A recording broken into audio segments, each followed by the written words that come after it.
နော်မှာပဲထိတ်နေခုံးဆိုခုံး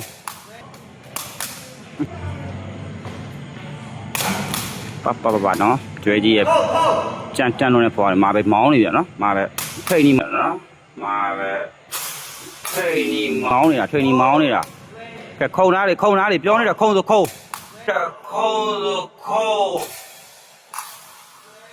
မလေး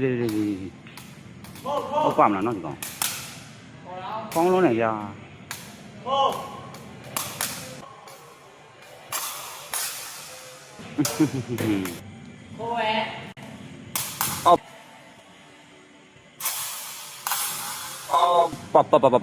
ပါ